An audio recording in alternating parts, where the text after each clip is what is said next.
એક કલોલ તાલુકાના એક રબારી પરિવારમાં આવવાનું થયું અને નેહળાની વાતો તો ખૂબ સાંભળેલી, રમેલા નેહળાઓમાં, પણ આજે નેહળામાં જે ભોજનનો આનંદ આવ્યો ને, વર્ષોથી પેલી ગેસ ને ખાધેલી, એ ગેસ આ બેને ખવડાવી.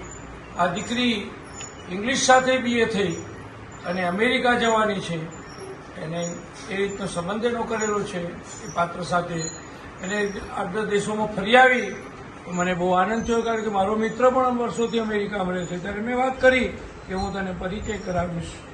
તો આજે રબારી સમાજ કેટલો આગળ વધ્યો છે ને એ જોઈને ખૂબ રાજીપો અનુભવું છું. I am so much pleased to meet all the family members.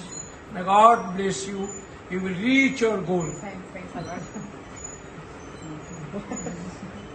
આ દીકરી પણ સાસરેથી આવી છે, એને બાબો છે, બેબી છે, તો એ પણ એને પણ આશીર્વાદ આપવાની મને તક મળી. અને રાયમલભાઈ એવા એક આત્મીય મિત્ર કે પહેલા એની ઓળખાણ થઈ ગયેલી ને, અને એમનું પરિવાર કેટલું બધું કેળવાયું છે ને, એ પોતે પણ સર્વિસ કરે, ગામડાના સાથે ભળી જાય, શહેર સાથે પણ ભળી જાય, એવી એ સંસ્કૃતિમાં જીવે છે. હું ખૂબ ખૂબ રાજી થાઉં છું. આભાર, ધન્યવાદ.